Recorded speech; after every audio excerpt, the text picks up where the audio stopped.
dopage sanguin chez des sportifs russes. C'était en 2011, juste un an avant les Jeux Olympiques de Londres. Autre aspect de l'actualité sur le Nat, 6 photographies originales de Serigne Touba acquises par un collectif composé de disciples pour un coût de 40 millions de francs CFA. Ces photos ont été mises aux enchères hier, 8 mars, à la Maison de Bec et Associés de Lyon, en France. C'est un collectif donc composé de chercheurs, de dignitaires mourides, de disciples regroupés dans des daïras qui en ont fait l'acquisition. Ces photos ont été prises à l'occasion de la pose de la première pierre de la mosquée de Diourbel. C'était en 1918. Dans le communiqué du collectif, on parle de patrimoine commun et inaliénable de la communauté mouride.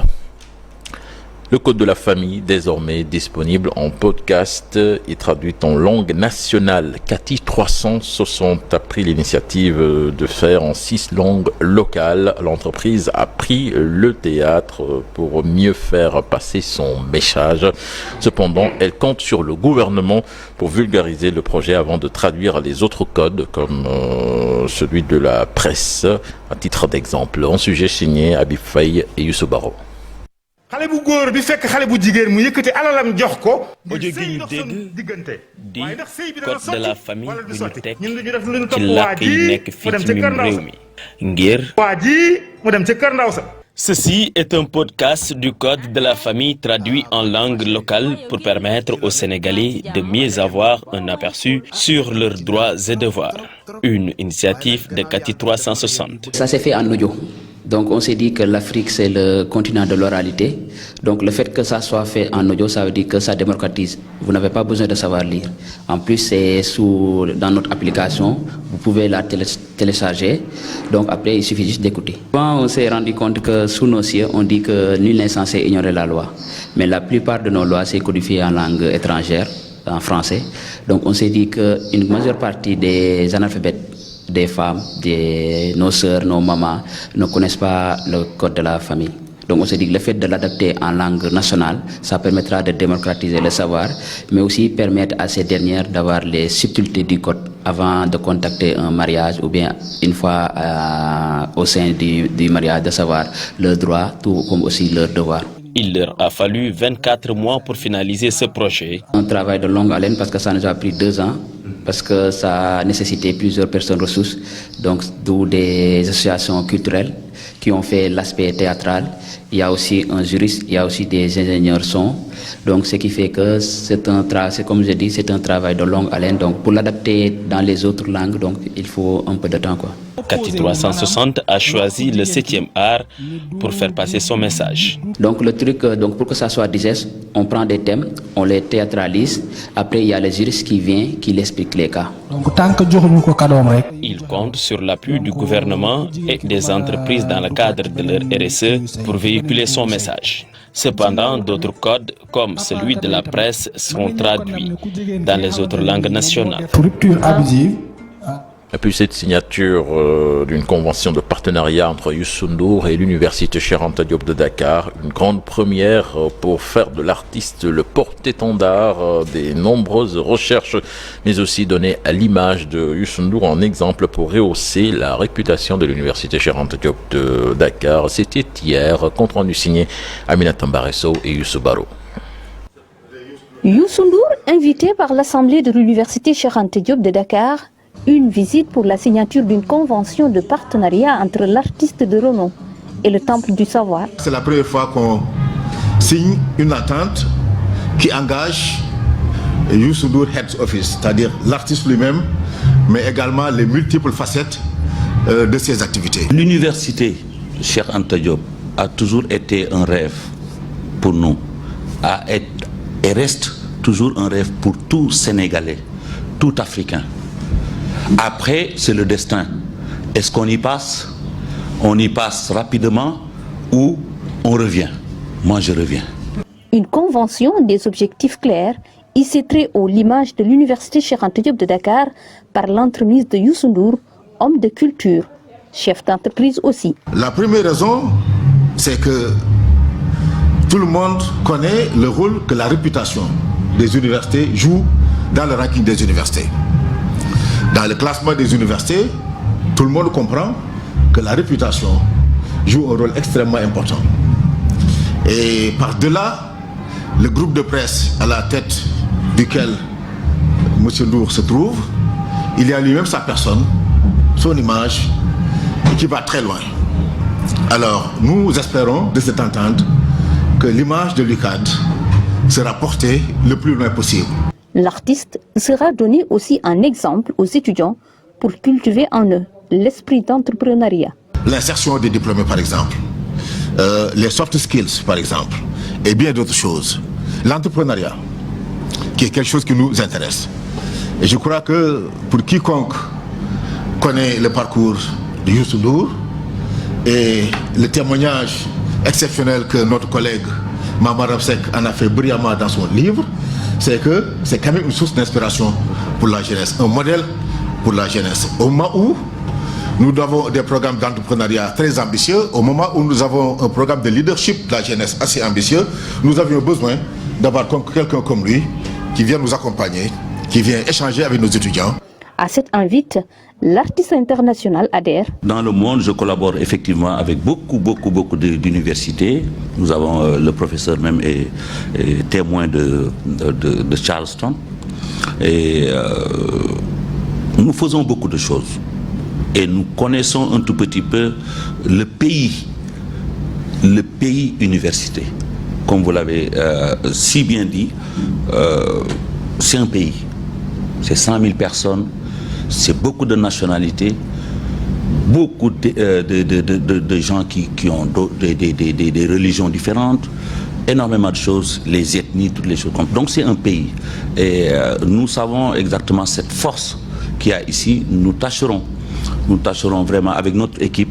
Et c'est là où j'interpelle, parce que le recteur a dit, effectivement, dans ce cadre-là, nous voulons voir du concret. La convention est signée. Les deux parties s'engagent à faire bouger les lignes pour apporter une lumière nouvelle au sein de l'université Cheikh Anta Diop de Dakar.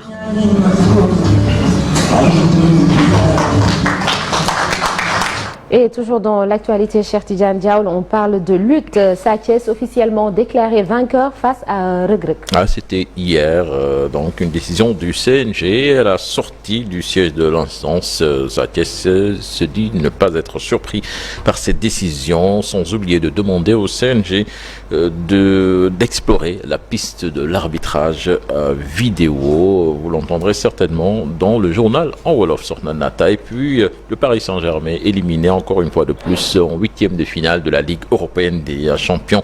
C'était hier face au Bayern de Munich, battu à l'aller 1-0. Les Parisiens ont été encore battus 2-0, début signé Choupo-Moting et l'autre également, comment il s'appelle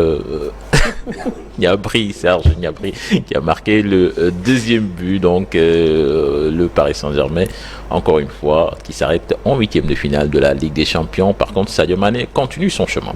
Et pourquoi autant d'acharnement sur Marcel, Tidjane Diaoul? Non, il faut demander à Malik Ndiaye qui me...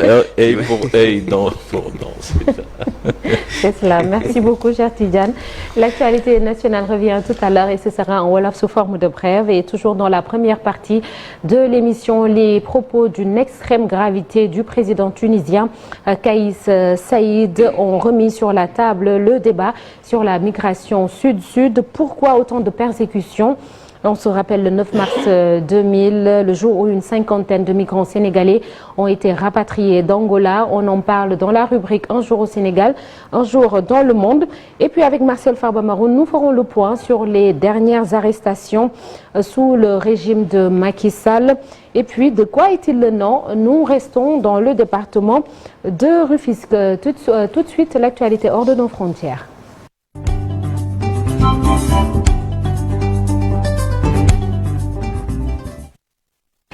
L'actualité internationale nous mène en Tunisie, Marcel, n'est-ce pas? En Tunisie, Sornanata, où le président tunisien Kaïs Saïed, justement, s'est défendu mercredi 8 mars de tout racisme à l'égard des Africains subsahariens après le tollé suscité par son discours incendiaire contre les migrants clandestins de son pays Après ce discours condamné par des ONG comme racistes et haineux, des ressortissants d'Afrique subsaharienne ont fait état d'une recrudescence d'agressions à leur encontre et se sont précipités par dizaines à leurs ambassades pour être rapatriés. Dans un apparent souci d'apaisement, Kais Saïed a affirmé lors d'une entrevue avec le président bissau-guinéen Umaru Sissoko Embalo qui faisait escale à Tunis que les Africains présents en Tunisie étaient des frères, selon une vidéo diffusée par la présidence tunisienne, affirmant que l'objectif de son discours était de faire respecter la légalité tunisienne concernant les étrangers et d'empêcher toute juridiction parallèle aux juridictions de l'État. Il a rejeté les propos malveillants de ceux qui ont voulu interpréter le discours à leur guise pour nuire à la Tunisie. Je suis africain et je suis fier de l'être, a-t-il encore ajouté.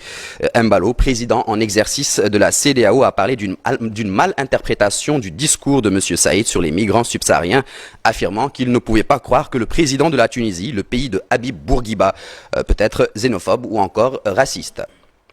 Au Nigeria, l'élection des gouverneurs et des députés locaux prévue samedi 11 mars dans ce pays est repoussée d'une semaine en raison d'une décision de justice jugée tardive, a annoncé mercredi soir la commission électorale.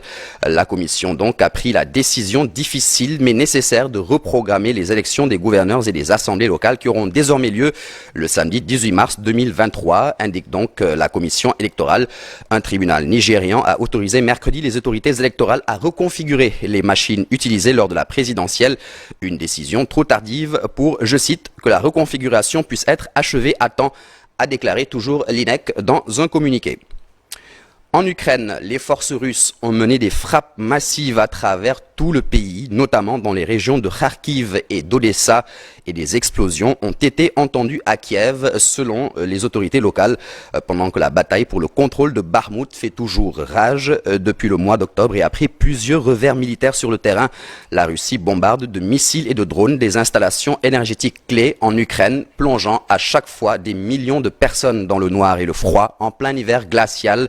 L'attaque survenue un peu plus d'un an après l'invasion par les troupes russes le 24 février 2022 n'a pas fait de morts, selon le gouverneur, mais des restrictions d'approvisionnement en électricité ont été mises en place. En plus de cela, 2 personnes ont été blessées, selon un porte-parole des secouristes locaux. On termine cette actualité internationale aux États-Unis où la police de la ville de Louisville, au cœur des États-Unis donc, a recours de façon récurrente à un usage excessif de la force et d'autres pratiques illégales, discriminatoires, voire racistes, a conclu mercredi 8 mars une retentissante enquête fédérale. Ce rapport s'inscrit dans le sillage de l'homicide de Breonna Taylor, une employée d'un service d'urgence hospitalière de Louisville qui avait été tuée d'au moins 8 balles par la police dans son propre appartement le 13 mars 2020.